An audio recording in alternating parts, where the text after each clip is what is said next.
V97 news కి స్వాగతం. వార్తల్లో ముందుగా ముఖ్యాంశాలు చూద్దాం.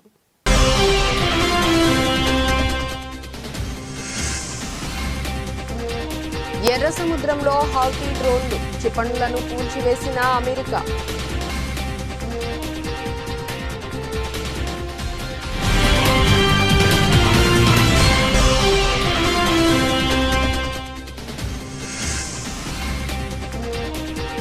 ఢిల్లీలోని ఎంబసీ వద్ద పేలుడు, పౌరులకు అడ్వైజరీని జారీ చేసిన ఇజ్రాయెల్.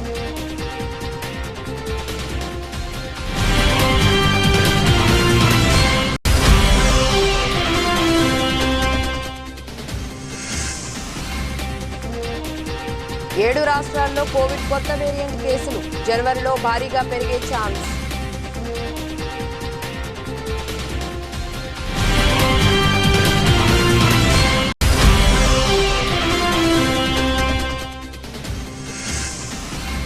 పెరిగిన బంగారం ధరలు హెచ్డిఎఫ్సి సెక్యూరిటీ వర్గాలు తాజాగా వెల్లడి.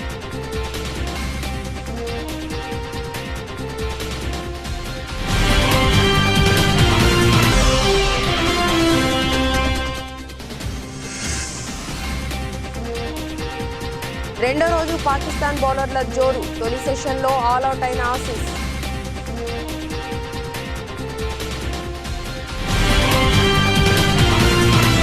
అగ్రరాజ్యం అమెరికా హౌతీకి చెందిన 12 డ్రోన్లు 5 మిసైల్స్ ను ఎర్ర సముద్రంలో కూల్చివేసింది. ఇరాన్ మద్దతు గల హౌతీ తిరుగుబాటుదారులు ఈ డ్రోన్లను ప్రయోగించినట్లు అమెరికా పేర్కొంది. ఎర్ర సముద్రం ప్రాంతంలో నౌకలకు ఎలాంటి నష్టం జరగలేదని యుఎస్ సెంట్రల్ కమాండ్ తెలిపింది. ఈ మేరకు సోషల్ మీడియా పోస్టులో క్రూయిజ్ క్షిపణులను కూల్చివేసినట్లు పేర్కొన్నారు.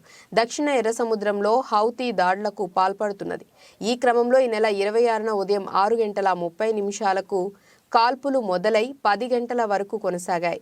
తమ నౌకల వైపు వస్తున్న శత్రు వైమానిక లక్ష్యాన్ని కూల్చివేసినట్లు ఇజ్రాయెల్ డిఫెన్స్ ఫోర్సెస్ ప్రతినిధి రియల్ అడ్మిరల్ డెనియల్ హగారి తెలిపారు. వైమానిక లక్ష్యాన్ని Indian Air Force air traffic control గుర్తించిందని పేర్కొన్నారు. గాజాకు సంఘీభావంగా ఐలాట్లో డ్రోన్ కాల్పులు జరిపినట్లు పేర్కొన్నారు. హౌతీ దాడిని ఉగ్రవాద చర్యగా హగారి అభివర్ణించారు.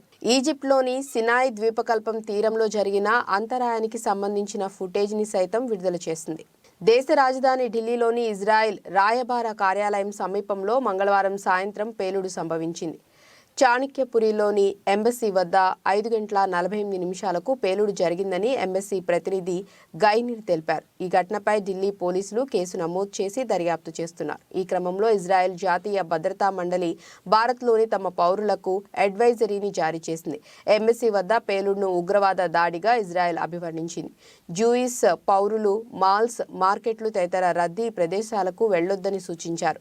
రెస్టారెంట్లు, హోటళ్లు, పబ్బులు, బహిరంగ ప్రదేశాలతో పాటు అన్ని చోట్ల అప్రమత్తంగా ఉండాలని హెచ్చరించింది. గుంపులుగా ఎక్కడికి వెళ్లొద్దని, ఎక్కడికి వెళ్లినా తమ ఐడెంటిటీని సాధారణ వ్యక్తులకు చెప్పొద్దని సూచించింది. సోషల్ మీడియాలో ఫోటోలను పోస్ట్ చేయొద్దని చెప్పింది. ఇదిలా ఉండగా మంగళవారం సాయంత్రం రాయబార కార్యాలయం వెనకాల పేలుడు జరిగినట్లు పోలీసులకు సమాచారం అందిందని ఓ సీనియర్ పోలీస్ అధికారి తెలిపారు. ఇజ్రాయెల్ ఎంబసీ సెక్యూరిటీ గార్డ్ సమాచారం అందించాడని 100 మీటర్ల దూరంలో ఉన్న సమయంలో పేలుడు శబ్దం వినిపించిందని పేర్కొన్నారు. రాబోయే 4 వారాల్లో కోవిడ్ కేసులు పెరిగే అవకాశం ఉందని నిపుణులు అంచనా వేస్తున్నారు. అలాగే జనవరి తొలి వారంలో కేసుల సంఖ్య రెట్టింపయ్యే ఛాన్స్ ఉందని ఆరోగ్య శాఖ వర్గాలు అంచనా వేస్తున్నాయి.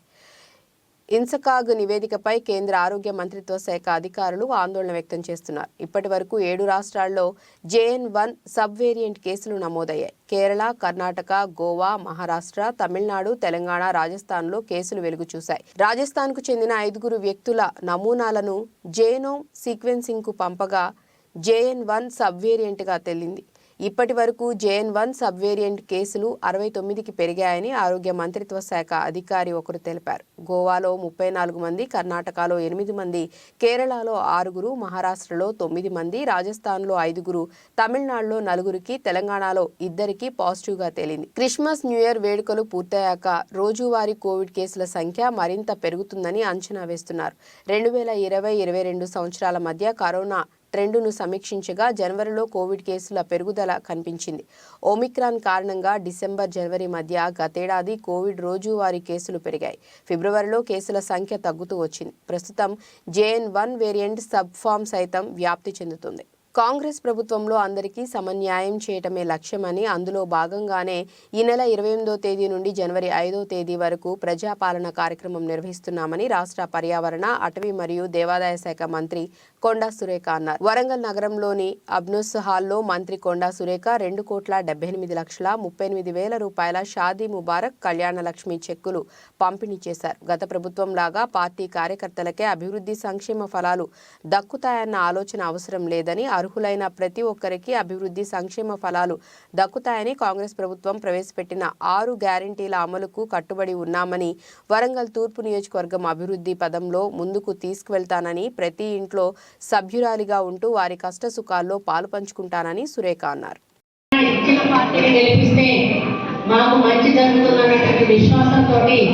కాంగ్రెస్ పార్టీ అధికారం ఇచ్చినందుకు తెలంగాణ ప్రజలందరికీ కూడా ఈ వేదికను కృతజ్ఞతలు తెలియజేస్తా ఉన్నాం. తెలంగాణ ప్రజల కోసం PCC అధ్యక్షులుగా రేవంత్ రెడ్డి గారు పోరాటం చేసి, బట్టి విక్రమార్క గారు పాదయాత్ర చేసి మీకు అండగా మేము ఉంటాము, తెలంగాణ ఇచ్చిన పార్టీగా మేము బాధ్యత తీసుకుని ముందుకు వెళ్తాము అని చెప్పి ప్రజల విశ్వాసాన్ని చూరగొని ఈరోజు కాంగ్రెస్ పార్టీ ప్రభుత్వం అధికారంలోకి రావడం జరిగింది. మరి నాకు రేవంత్ అన్న గారు అయితేనేమి, సోనియా గాంధీ, రాహుల్ గాంధీ, ప్రియాంక గాంధీ వీరందరి ఆశీర్వాదంతో, మీ అందరి ఆశీస్సులతో ఈరోజు మీ ముందుకు ఫారెస్ట్, ఎన్విరాన్మెంట్ అండ్ ఎండోమెంట్ మినిస్టర్గా రావడం నాకు చాలా గర్వంగా ఉంది. తెలంగాణ ప్రజలకు మంత్రినే కావచ్చు, కానీ వరంగల్ ఈస్ట్ ప్రజలకు మాత్రం నేను ఎమ్మెల్యేనే అనేటువంటి విషయాన్ని ఈ సందర్భంగా తెలియజేస్తాను. గతంలో ఎమ్మెల్యేగా ఉన్నప్పుడు ఏ విధంగా మీలో ఒకరిగా, మీ కుటుంబ సభ్యురాలుగా పనిచేశాను, మీ అభివృద్ధి దిశగా వరంగల్ ఈస్ట్ను నడిపించాను. అదే పద్ధతిలో రాబోయే రోజుల్లో కూడా వరంగల్ ఈస్ట్ను ప్రత్యేక దృష్టితో చూస్తూ, వరంగల్ నియోజక అభివృద్ధికి కృషి చేస్తూ, మీ సమస్యల పరిష్కారం దిశగా అడుగులు వేస్తూ, ప్రభుత్వం కావలసిన నిధులు రాబట్టి వరంగల్ ఈస్ట్ను అన్ని విధాలా కూడా ముందంజలో ఉంచుతానని ఈ వేదిక మీద నుంచి నేను హామీ ఇస్తా ఉన్నాను. మరి గత ప్రభుత్వం కొన్ని పథకాలు చేపట్టింది. మంచి పథకాలను మనం అందరం కూడా ఆహ్వానించాల్సిన అవసరం ఉంది. అందులో కళ్యాణ లక్ష్మి పథకం కూడా ఒకటి. ఆ ప్రభుత్వం మహబూబాబాద్ జిల్లా కొత్తగూడ మండల కేంద్రంలో తెలంగాణ రాష్ట్ర పంచాయతీరాజ్ గ్రామీణాభివృద్ధి శాఖ, స్త్రీ శిశు సంక్షేమ శాఖ మంత్రి డాక్టర్ ధనుసరి అనసూయ సీతక్క పర్యటించారు. ఈ సందర్భంగా కొత్తగూడెం మండలంలోని గుంజేడు గ్రామంలోని ముసలమ్మ తల్లిని దర్శనం చేసుకుని మొక్కులు సమర్పించుకున్నారు. తర్వాత మండలంలోని పలు గ్రామాల్లో బీటీ రోడ్లకు శంకుస్థాపన చేశారు. అనంతరం మండలంలోని అధికారులు, ప్రజాప్రతినిధులతో నిర్వహించిన రివ్యూ మీటింగ్లో జిల్లా కలెక్టర్ శశాంక్తో కలిసి పాల్గొని అధికారులకు అభివృద్ధి కోసం తగు సూచనలు చేసి లబ్ధిదారులకు కళ్యాణ లక్ష్మి చెక్కులు అందజేశారు. చెప్పినాము ఆ మాట కట్టుబడి ఉండి నిర్బంధ పాలన నుంచి నిజమైన ప్రజాపాలన వైపు అడుగులేస్తున్నటువంటి గౌరవనీయులు రేవంత్ రెడ్డి గారు సీఎం గారి యొక్క పాలనలో ప్రజాపాలన కార్యక్రమాన్ని మరి కాంగ్రెస్ ప్రభుత్వం ఏర్పాటు చేస్తుంది. ఆ యొక్క కార్యక్రమంలో ప్రజలందరూ కూడా పాల్గొని ఎవరైతే అర్హులు ఉన్నారో వారికి కావాల్సినటువంటి 6 గ్యారంటీలలో వారు ఏ పథకానికి అర్హులు అవుతారో వాటికి సంబంధించినటువంటి అప్లికేషన్స్ కూడా, దరఖాస్తులు కూడా తీసుకోవడం జరుగుతుంది. దానికి సంబంధించినటువంటి రివ్యూ కూడా ఈరోజు మరి 2 మండలాలు, కొత్తగూడ, గంగారం మండలాల్లో ఏర్పాటు చేయడం జరిగింది. కలెక్టర్ గారి అధ్యక్షతన మరి ఎస్పీ గారు, అదేవిధంగా PO గారు, స్థానిక అధికారులు కూడా అందరూ పాల్గొనడం జరిగింది. అదే కాకుండా ఈ ప్రాంతం యొక్క ప్రత్యేక పరిస్థితుల రీత్యా చాలా వరకు వైల్డ్ లైఫ్ ఉండడంతో ఫారెస్ట్ నుంచి కూడా ఇబ్బందులు వచ్చి చాలా రోడ్లు కూడా ఇబ్బందికరమైన పరిస్థితులు ఉన్నాయి, చేసుకునేటువంటి పరిస్థితి. వాటన్నింటిని కూడా చకచక చేసుకునే విధంగా భవిష్యత్తులో మరి సెంట్రల్కు, స్టేట్కు ఈ ఫారెస్ట్ సమస్యలన్నీ కూడా పరిష్కరించుకోవడం కోసం ఒక స్పెషల్ అధికారిని కూడా నియమించుకొని ఈ క్లియరెన్స్ తీసుకొచ్చుకొని అన్ని గ్రామాలకు రోడ్డు రవాణా వ్యవస్థను మెరుగుపరిచేటువంటి కార్యక్రమాన్ని కూడా చేయబోతున్నాం. దాని విషయంలో కూడా రివ్యూ చేసుకోవడం జరిగింది. డ్రింకింగ్ వాటర్ కానీ, అదేవిధంగా మరి అంగన్వాడీ సెంటర్కి సంబంధించి కానీ, పిఆర్కి సంబంధించి కానీ, ఐటీడీఏ వర్క్ సంబంధించి కానీ కొంత ప్రాథమికమైనటువంటి రివ్యూ చేసుకోవడం జరిగింది. ఖచ్చితంగా మా ప్రభుత్వము ప్రజాపాలన, ప్రజల ప్రభుత్వము, ప్రజల యొక్క సంక్షేమే మా ప్రథమ ధ్యేయం. దాన్ని చూసి తట్టుకోలేక అధికారం కోల్పోయినటువంటి బీఆర్ఎస్ పార్టీ బెంబేలెత్తి స్వేదపత్రాలు, దేశంలో ఎక్కడ కూడా స్వేదపత్రాలు విడుదల కాలే, వాళ్ళట ఇట్లా చెమటోడ్చి కష్టపడి రాష్ట్రాన్ని నిర్మించారట. అప్పులు కుప్పలుగా తీసుకొచ్చి ఇష్టానుసారంగా పెట్టి స్వేదపత్రం కాదు స్వార్థపత్రం పెట్టండి అని కేసీఆర్కు కేటీఆర్కు చెప్తాను. మీ అన్నీ కూడా స్వార్థపూరిత పథకాలు. తెలంగాణ కోసం లక్షలాది మంది పోరాటం చేసిర్రు, వేలాది మంది అమరులైనరు, జైళ్ళ పాలైనరు. వారిని ఎవరిని కూడా మీరు పట్టించుకోలేదు. మీరు కేవలం మీ యొక్క స్వయ ప్రయోజనాల కోసం మీకు నచ్చిన, మీరు మెచ్చుకున్న విధంగా పరిపాలించుకున్నారు. అది ప్రజల పాలన కాదు, గడీల పాలన. ఇప్పటికి కూడా ఎంతోమంది ఉద్యోగుల యొక్క ఉసురు పోసుకొని జీతాలు కూడా ఇవ్వకుండా నెలల తరబడి, ఒక్కొక్కరు 4 ఏళ్ళు, 3 ఏళ్ళు, 9 నెలలు, 6 నెలల నుంచి జీతాలు కూడా రాక అవుట్సోర్సింగ్ ఉద్యోగులు, కాంట్రాక్ట్ ఉద్యోగులు, ఇతర ఉద్యోగులు ఇబ్బంది పడుతున్నారు. అలాంటి అన్నీ కూడా పక్కన పెట్టిర్రు. సర్పంచులతోటి వాళ్ళ సొంత పనుల డబ్బుతోటి పని చేయించి ఆ అవార్డులు మాత్రం మేము చేసినామని చెప్పుకుంటున్నారు. ఇవన్నీ కూడా ఉన్నాయి. కాబట్టి ప్రజల వద్దకే కాంగ్రెస్ పార్టీ పోతుంది, కాంగ్రెస్ ప్రభుత్వం పోతుంది. ఈ ప్రభుత్వము ప్రజల పాలన ఏ రకంగా ఉంటుంది అనేది మీరు చూడబోతున్నారు. ఇప్పటికే మీకు తెలుసు, గతంలో ఎప్పుడు చూసినా తరుగు తరుగు తరుగు, కటింగులు వడ్ల మీద. ఈరోజు వడ్లను అంగన్వాడీ టీచర్ను కులం పేరుతో దూషించి వ్యక్తిత్వాన్ని కించపరిచే విధంగా మాట్లాడిన రంగంపేట జెడ్పీటీసీ జి దొంతమూరు వీరంపాలెం సర్పంచులపై ఎస్సీ ఎస్టీ అట్రాసిటీ కేసులు, నాన్ బెయిలబుల్ కేసులు నమోదు చేయాలని టీడీపీ జనసేన నాయకులు డిమాండ్ చేశారు. అందరికీ నమస్కారం అండి. ఈరోజు జరిగినటువంటి సంఘటన పుష్పకుమారి అనే అంగన్వాడీ వర్కర్ మీద ఇక్కడ స్థానిక ఎంపీటీసీ సెక్సువల్గా హెరాస్ చేస్తూ గత 10 రోజులుగా ఇబ్బందులు పెట్టినప్పుడు అమ్మాయి కేసు ఫైల్ చేయడం జరిగింది స్టేషన్లో. కనీసం పోలీస్ ఎస్ఐ గారు కనీసం దాని మీద విచారణ లేకుండా కేసు ఫైల్ చేయటం కానివ్వండి, అతన్ని పిలిపించి మాట్లాడటం కానీ అవేమీ చేయకుండా బెదిరించి కేవలం ఏదో వైసీపీ నాయకులు కానివ్వండి, స్థానిక ఎమ్మెల్యే అందరూ కూడా కలిసి అమ్మ ఏదో జరిగిపోయింది, నీకు 1 లక్ష రూపాయలు ఇస్తాము, విరమించుకోండి కేసు, ఇవన్నీ మామూలే అని చెప్పి బెదిరించడం అనేది ఈరోజు చాలా దుర్మార్గమైనటువంటి విషయం. ఏదైతే వైసీపీ ప్రభుత్వం అధికారంలోకి వచ్చిన దగ్గర నుంచి మహిళలకు కానివ్వండి, దళితులకు కానివ్వండి, ఏ వర్గానికి కూడా రక్షణ లేనటువంటి పరిస్థితి. గతంలో ఈ 4.5 సంవత్సరాల కాలంలో అంగన్వాడీ వర్కర్స్ కానీ, హెల్పర్స్ కానీ ఎన్నో సంఘటనలు, ఏదైతే వాళ్ళని లైంగికంగా వేధించడం కానీ, మెంటల్గా ఫిజికల్గా హెరాస్ చేసి ఇబ్బంది పెట్టడం కానీ, ఇలా ఎన్నో సంఘటనలు జరిగినాయి. దానిలో మరొకటి ఈరోజు ఎంఐ పుష్పకుమారి అనే అమ్మాయి జరిగినటువంటి సంఘటన. కనీసం దాని మీద విచారణ చేయటం కానీ, అతన్ని పిలిపించడం కానీ, ఏం జరిగిందని అడగడం కానీ ఏమీ లేకుండా ఇక్కడ లోకల్ ఎమ్మెల్యే గారు కానివ్వండి, అలాగే జెడ్పీటీసీ గారు కానివ్వండి, అందరూ కూడా అమ్మాయిని ఏదో జరిగిపోయిందమ్మా, నీకు కొన్ని డబ్బులు ఇస్తాం తీసుకోండి అని చెప్పేసి బెదిరించడం అనేది చాలా దుర్మార్గకరమైనటువంటి విషయం. ఏదైతే అంగన్వాడీలు 15 రోజులుగా వారు చేస్తున్నటువంటి సమ్మెతో మాకు న్యాయబద్ధమైనటువంటి మా కోరికలు తీర్చాలండి, జగన్మోహన్ రెడ్డి గారు పాదయాత్రలో ఇచ్చిన హామీలు నెరవేర్చాలని ఒక పక్క రోడ్డు మీదకి వచ్చి ధర్నాలు చేస్తా ఉంటే, ఇవన్నీ చాలన్నట్లు ఈ విధంగా వైసీపీ కామందులు ఏ విధంగా ఎవరిని వదలకుండా ఇటువంటి ఇబ్బందులకి పెట్టడం అనేది చాలా బాధాకరమైన విషయం. ఏదైతే ఈ ప్రభుత్వంలో దళితులకు కానివ్వండి, అలాగే మహిళలకు కానివ్వండి, ఎవరైనా ఎంప్లాయీస్ కానివ్వండి, ఎవరికి కూడా రక్షణ లేనటువంటి పరిస్థితి. ఇక ఈ రాష్ట్రంలో ఉన్నటువంటి మహిళా కమిషన్ కానీ, హోమ్ మినిస్టర్ కానీ ఉన్నారో లేనోటువంటి పరిస్థితి. ఏదైతే ఈరోజు మాన ప్రాణాలకి ఖరీదు కట్టి, ప్రాణం పోతే ఒక ఖరీదు, మానం పోతే ఒక ఖరీదు అని చెప్పేసి చెక్కులు తీసుకొని రావడానికి పనికొస్తారు తప్ప మహిళా కమిషన్, హోమ్ మినిస్టర్ గారు ఇక్కడికి ఏదైనా బాధితులకు న్యాయం చేసేటువంటి పరిస్థితుల్లో ఇక్కడ లేదు. ఏదైతే జరిగిన సంఘటనకి తప్పకుండా తెలుగుదేశం పార్టీ అండగా ఉంటుంది. స్థానిక మాజీ శాసనసభ్యులు రామకృష్ణారెడ్డి గారు ఆధ్వర్యంలో తప్పకుండా అమ్మాయికి న్యాయం జరిగే వరకు కూడా మేమందరం పోరాడతాం. అమ్మాయి మీద ఏదైతే పెట్టిన కేసు మీద మంచి స్ట్రాంగ్ కేసు పెట్టాలి, పెట్టే వరకు అందరం కూడా ఫైట్ చేస్తామని తెలియజేసుకుంటాం. దత్తాత్రేయ స్వామి స్వయంభూగా వెలిసిన ప్రఖ్యాత దత్తక్షేత్రం పిఠాపురంలో దత్త జయంతిని అత్యంత వైభవంగా నిర్వహించారు. దత్తాత్రేయ స్వామి ప్రథమావతారం శ్రీపాద శ్రీవల్లభ స్వామి ఆలయమైన శ్రీపాద శ్రీవల్లభ మహాసంస్థానంలో దత్తాత్రేయ స్వామికి శ్రీపాద శ్రీవల్లభునికి పంచామృత అభిషేకాలు, వివిధ పండ్ల రసాలతో అభిషేకాలు, పలు రకాల పుష్పాలతోనూ తులసి దళాలతోనూ అర్చనలు, దత్త హోమం, దత్త పారాయణం, గురుపారాయణం విశేషంగా జరిపారు. కాగా పిఠాపురం ఎమ్మెల్యే పెండెం దొరబాబు సంస్థానానికి వచ్చి స్వామివారిని దర్శించుకుని ప్రత్యేక పూజలు జరుపుకున్నారు. స్వామివారి జయంతి సందర్భంగా విశేషమైన ఏర్పాట్లు ఎమ్మెల్యే గారి సూచన మేరకు అన్ని ఏర్పాటు చేయడం జరిగింది. సుమారు మేము 10,000 మంది వస్తారని మేము అంచనా వేస్తున్నాం. దానికి తగ్గట్టు అన్ని ఏర్పాట్లను కూడా చేయడం జరిగింది. సార్ సూచనలు సలహాల మేరకు మేము అన్నీ కూడా ఏర్పాట్లు బాగా చేసామని ఈ కార్యక్రమం దిగ్విజయంగా పూర్తి చేస్తామని తెలియదు. పిఠాపురం నియోజకవర్గం పిఠాపురం పట్టణంలో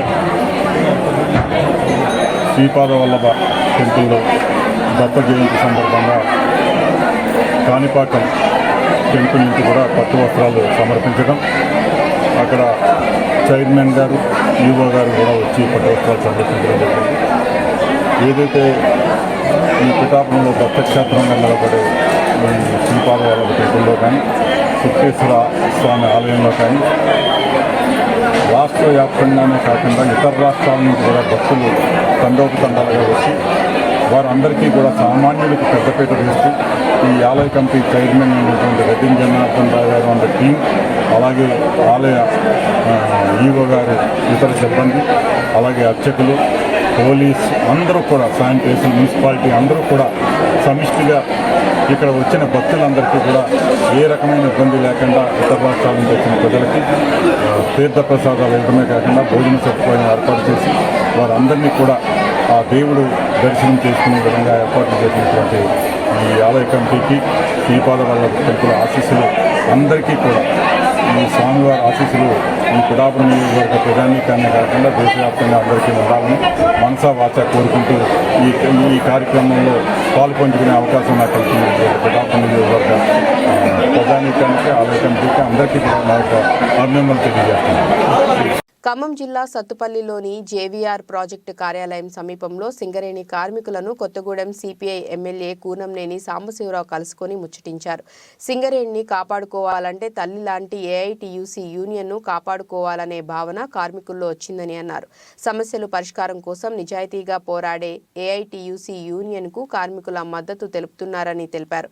ప్రభుత్వానికి మద్దతుగా ఉన్న ఏ యూనియన్ కూడా కార్మికుల పక్షాన పోరాడే పరిస్థితి లేదని అన్నారు. సింగరేణిలో ఏది సాధించాలి అన్నా అది కేవలం ఏఐటీయూసీతోనే సాధ్యమని అన్నారు. కార్మికుల పక్షాన పోరాడతామని, కొత్త బొగ్గు బావుల కోసం పోరాడతామని ఎమ్మెల్యే కూనంనేని తెలిపారు. అదేవిధంగా కార్మిక వర్గం మళ్ళా కళకళలాడే విధంగా కొత్త బొగ్గు బావులు, అలాగే ఇతర అనేక సమస్యలు ఉన్నాయి. వాటన్నిటిని పరిష్కారం చేసుకోవాలంటే నిజాయితీగా పోరాడేటువంటి ఏఐటీసీ కావాలని కోరుకుంటున్నారు. రెండోది ఏంటంటే గవర్నమెంట్కి అనుకూలంగా యాజమాన్యం ఉంటుంది. యాజమాన్యానికి అనుకూలంగా, గవర్నమెంట్కి అనుకూలంగా ఉన్న ఏ యూనియన్ అయినా సరే కార్మికుల పక్షాన పోరాటం చేయలేదు అని అర్థమైంది. మేము ఎప్పుడు గవర్నమెంట్లో లేము, మేము ఎప్పుడు కూడా యాజమాన్యానికి అనుకూలం కాదు. అందుకే 80 ఏళ్ళు అయినా సరే మా యూనియన్ని 84 ఏళ్ల నుంచి కార్మికులు గుండెల్లో పెట్టుకుని కాపాడారు. ఎప్పుడు ఎన్నికల పోటీ జరిగినా సరే ఏఐటీసీ వర్సెస్ మరొక యూనియన్ ఉంటుంది. ఇవాళ గవర్నమెంట్ని వ్యతిరేకంగా ప్రతిపక్షాలు మాట్లాడినట్టుగా సింగరేణిలో వచ్చేసరికి ఏఐటీసీకి వ్యతిరేకంగా మాట్లాడతారు. ఎవరు చూడు, ఇప్పుడు అధికార పార్టీలో ఉన్న టీబీజీకే వాళ్ళు మొన్నటి వరకు, ఇవాళ ఐఎన్టీసీ వాళ్ళు, ఇప్పుడు అధికారంలో ఉన్నటువంటి వాళ్ళు అందరూ ఏఐటీసీని టార్గెట్ చేసి ఉపన్యాసం చెప్తారు. కారణం ఏంటంటే ఈ సింగరేణిలో ఏది సాధించినా ఏఐటీసీ సాధించింది. అందుకని ఇంకేదైనా ఒకటి రెండు ఉన్నాయి అనుకో, ఈ ఏఐటీసీ ఏం చేసింది అంటారు. వాళ్ళు ఏం చేశారు చెప్పరు, వాళ్ళు ఎందుకు దీన్ని నాశనం చేశారో చెప్పరు, ఎవరి వల్ల నాశనం అయిందో చెప్పరు. ఇవన్నీ జరుగుతుంది పరిణామాల్లో. అంతిమంగా మన సింగరేణి బతకపోతే ఇంకా 15-20 ఏళ్ల తర్వాత కొత్త బొగ్గు బావులు రాకపోతే ఇక భవిష్యత్తు లేదు. 15-20 ఏళ్ల తర్వాత ఇప్పటికి దీని జీవితకాలం అయిపోతూ ఉన్నాయి అన్ని బావులకి. ఈ దశలో ఏఐటీసీని గెలిపిస్తున్నారు కార్మికులు. గెలిపించిన తర్వాత మా కర్తవ్యాన్ని మేము డిపెండెంట్ ఎంప్లాయ్మెంట్లో ₹1 కరప్షన్ లేకుండా మేము చూస్తాం. కార్మికులు సొంత ఇల్లు వచ్చే వరకు పోరాటం చేస్తాం. అదే పద్ధతుల్లో కొత్త బొగ్గుబావులు వచ్చే వరకు పోరాటం చేస్తాం. ఆ విధంగా సింగరేణిని కాపాడుకుంటామని చెప్పి తెలియజేస్తూ ఇప్పటికే పెద్ద ఎత్తున స్పందిస్తూ మా నక్షత్రం గుర్తుకు ఓటు వేస్తున్నటువంటి కార్మికులు మేము ధన్యవాదాలు తెలియజేస్తూ సాయంత్రం వరకు ఖచ్చితంగా ప్రతి ఒక్కరు ఓటింగ్లో పాల్గొని ఓటు హక్కు వినియోగించుకుని సింగరేణి కాపాడటానికి భుజం కట్టినటువంటి సింగరేణి కాపాడటానికి ముందుకు నడుస్తున్నటువంటి ఏఐటీసీని నక్షత్ర గుర్తుని గెలిపించవలసిందిగా కోరుతూ అందరికీ నమస్కారం. గ్రామీణ క్రీడాకారుల ప్రతిభను వెలికి తీసి వారి ప్రతిభను ప్రపంచానికి చాటి చెప్పేలా చేయడానికి ప్రీతమ ముఖ్యమంత్రి వైఎస్ జగన్మోహన్ రెడ్డి ఆడుదాం ఆంధ్ర కార్యక్రమానికి శ్రీకారం చుట్టడం జరిగిందని తూర్పుగోదావరి జిల్లా వైఎస్ఆర్ కాంగ్రెస్ పార్టీ అధ్యక్షులు రాజానగరం శాసనసభ్యులు జక్కంపూడి రాజా పేర్కొన్నారు. ఆడుదాం ఆంధ్ర అనేటువంటి ఒక కొత్త కార్యక్రమానికి రాష్ట్ర ప్రభుత్వం శ్రీకారం చుట్టింది. ప్రీతమ ముఖ్యమంత్రి జగన్మోహన్ రెడ్డి గారు ఏదైతే గ్రామీణ ప్రాంతాల్లో ఉన్నటువంటి క్రీడాకారుల్ని వారి యొక్క ప్రతిభ కనబరచడానికి సరైనటువంటి వేదికను వాళ్ళకి ఏర్పాటు చేయాల్సినటువంటి బాధ్యత ప్రభుత్వాల మీద ఉన్నది అనేటువంటి ఉద్దేశంతో ఏదైతే మనం ఒక్కొక్కసారి అంతర్జాతీయ క్రీడలు చాలా సందర్భాల్లో క్రికెట్ కానీ ఇటువంటి గేమ్స్ మనం చూసినప్పుడు మన దేశం నుంచి ఆడేటటువంటి క్రీడాకారులు వాళ్ళు తీసుకొచ్చేటటువంటి కప్పులు వాళ్ళు గెలిస్తేనో మనం గెలిచినట్టుగా భావించేటటువంటి ఒక స్ఫూర్తితో ఉంటాం మనం అందరం కూడా. దాని తాలూకా ఉద్దేశం ఏంటంటే సహజంగా మన జెండా ఎగిరినప్పుడు మన దేశం తాలూకా జెండా మనం విజయం సాధించినట్టుగా మనమే గెలుపొందినట్టుగా దేశం పట్ల మనకు ఉండేటటువంటి అభిమానాన్ని కానీ లేకపోతే ప్రేమను కానీ మనం ఆ రకంగా చూపిస్తూ ఉంటాం. సో క్రీడలు అనేటువంటివి ఒక పక్కన ప్రతి మనిషిలోని కూడా మానసికంగా కానీ శారీరకంగా కానీ ఆరోగ్యాన్ని పెంచేటటువంటి అవకాశం ఉంటుంది. కాబట్టి ఈవేళ గతంలో ఎప్పుడు ఏ ప్రభుత్వం చేయనటువంటి రీతిలో బహుశా ఒక్క ఆంధ్ర రాష్ట్రంలో మాత్రమే కాదు యావత్ భారతదేశంలో ఏ రాష్ట్రంలోని కూడా ఈ రకంగా గ్రామం నుంచి మొదలుపెట్టి మండల స్థాయి, నియోజకవర్గం స్థాయి, జిల్లా స్థాయి, రాష్ట్ర స్థాయి 5 అంచెలుగా ఈవేళ ప్రతి క్రీడాకారుణ్ణి కూడా ప్రోత్సహించేటటువంటి విధానంలో ఈ యొక్క ప్రోగ్రామ్ని డిజైన్ చేయడం జరిగింది. ఖోఖో, అలాగే క్రికెట్, వాలీబాల్, కబడ్డీ ఇట్లా 5 స్పోర్ట్స్ని కూడా ఈవేళ రాష్ట్ర ప్రభుత్వం ఈ యొక్క కార్యక్రమాన్ని శ్రీకారం చుట్టడం జరిగింది. ఖచ్చితంగా ప్రతి గ్రామంలోని కూడా ఒక పండగ వాతావరణం నెలకొంటుంది ఈ కార్యక్రమం ద్వారా. రాజానగరం నియోజకవర్గంలో రాజానగరం మండలం దివాన్ చెరువు గ్రామంలో ఈవేళ నియోజకవర్గానికి సంబంధించినటువంటి కార్యక్రమాన్ని ప్రారంభించాం. ప్రతి గ్రామంలోని కూడా మహిళలు కానీ, పురుషులు కానీ, యువకులు కానీ, పెద్దవాళ్ళు కానీ 15 సంవత్సరాలు దాటున్నటువంటి ప్రతి ఒక్కరూ కూడా చాలా మంది ఇందులో రిజిస్టర్ అయి ఉన్నారు. సో డెఫినెట్గా ఇది ఒక పండగ వాతావరణం లాగా సంక్రాంతి పండగ రాకముందే 15-20 రోజుల ముందే ఈ పండగ వచ్చినట్టుగా ప్రతి గ్రామంలోని కూడా క్రీడా పండగ జరగబోతా ఉంది అని చెప్పి తెలియజేస్తా ఉన్నాం. యాదాద్రి భువనగిరి జిల్లా యాదగిరిగుట్ట పిఎస్ఆర్ ఫంక్షన్ హాల్లో తెలంగాణ రజక రిజర్వేషన్ సమితి జిల్లా వర్కింగ్ ప్రెసిడెంట్ గాండ్ల బాలరాజ్ మరియు జూపల్లి నగేష్ అధ్యక్షతన ఏర్పాటు చేసిన సమావేశానికి నేషనల్ దోబీ రిజర్వేషన్ సంఘ్ జాతీయ కన్వీనర్ నడిమింటి శ్రీనివాస్, రాష్ట్ర అధ్యక్షులు గోపి రజక, రాష్ట్ర ఉపాధ్యక్షులు సాంబరాజు కుమార్, ఉద్యోగుల సంఘం రాష్ట్ర ప్రధాన కార్యదర్శి తంగళ్లపల్లి తిరుపతి, రాష్ట్ర కార్యదర్శి మామిడాల కిష్టయ్య, రాష్ట్ర నాయకులు ముత్యాల నర్సింగ్రావు ముఖ్య అతిథులుగా హాజరై మాట్లాడుతూ దేశంలోని 17 రాష్ట్రాలు ఎస్సీ జాబితాలోకి చేర్చిన ఘనత కాంగ్రెస్ పార్టీదే. కావున మిగతా 12 రాష్ట్రాలను కూడా ఎస్సీ జాబితాలోకి చేర్చి రజక కులస్తుల అభివృద్ధికి తోడ్పడాలని తెలంగాణ రాష్ట్ర ప్రభుత్వం ద్వారా కేంద్ర ప్రతిపక్ష పార్టీ అయిన కాంగ్రెస్, పార్లమెంట్లో అధికార పార్టీ అయిన బీజేపీ ప్రభుత్వంపై ఒత్తిడి పెంచి మాకు న్యాయం చేయాలని కోరారు. ఆధ్వర్యంలో జరుగుతున్నటువంటి ఈ సమావేశానికి ముఖ్యంగా జిల్లా కమిటీ, నూతన కమిటీ ఏర్పాటు చేయాలనే ఉద్దేశంతో ఏర్పాటు చేసినటువంటి సమావేశానికి ముఖ్య అతిథులుగా జాతీయ, రాష్ట్ర, వివిధ మండల, గ్రామస్థాయి నాయకులందరూ హాజరు కావడం జరిగింది. ఈరోజు అందరి ఆమోదయోగ్యంగా జిల్లా అధ్యక్షులుగా మరి జూపల్లి నాగేష్ను నియమిస్తూ వారందరి ఆమోదించడం జరిగింది.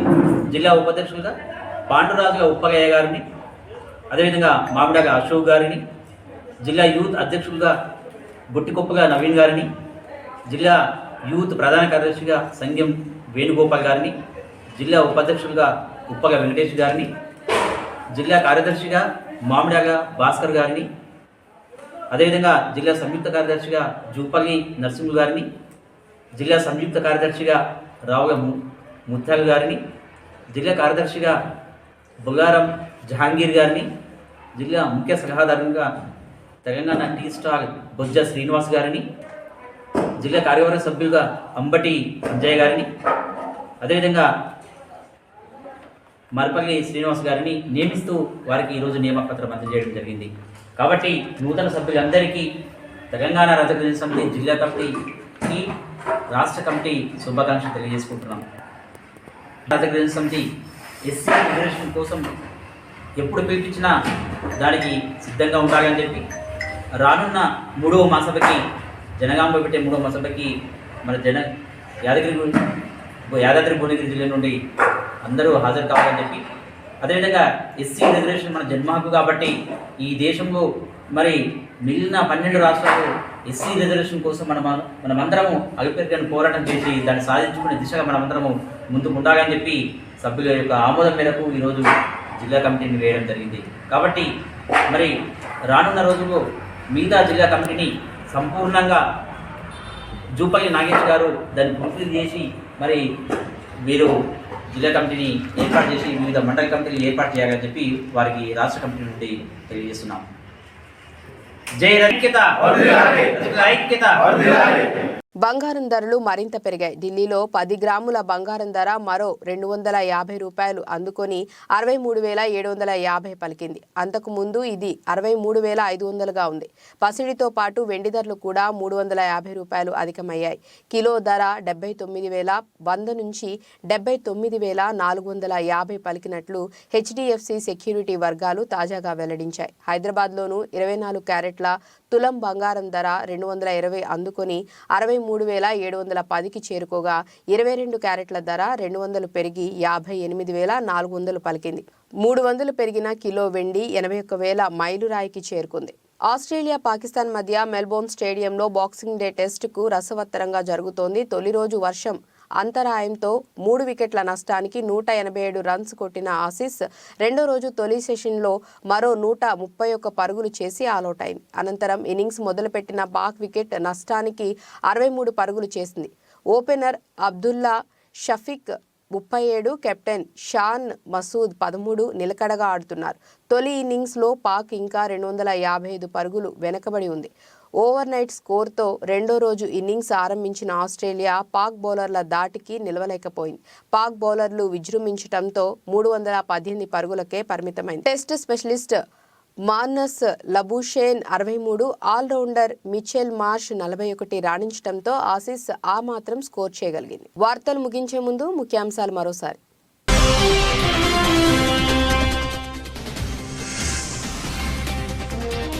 ఎర్ర సముద్రంలో హౌతీ డ్రోన్లు క్షిపణులను కూల్చివేసిన అమెరికా.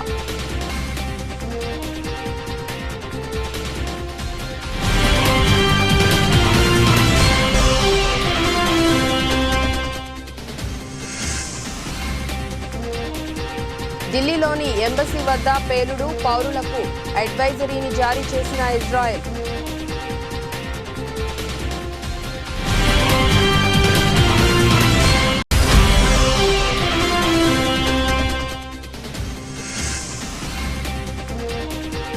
ఏడు రాష్ట్రాల్లో కోవిడ్ కొత్త వేరియంట్ కేసులు జనవరిలో భారీగా పెరిగే ఛాన్స్.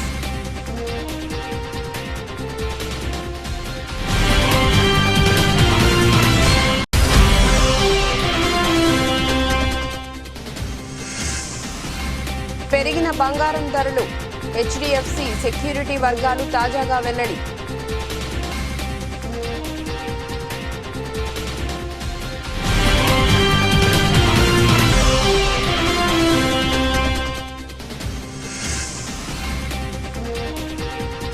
రెండో రోజు పాకిస్తాన్ బౌలర్ల జోరు. తొలి సెషన్లో ఆల్అౌట్ అయిన ఆసీస్.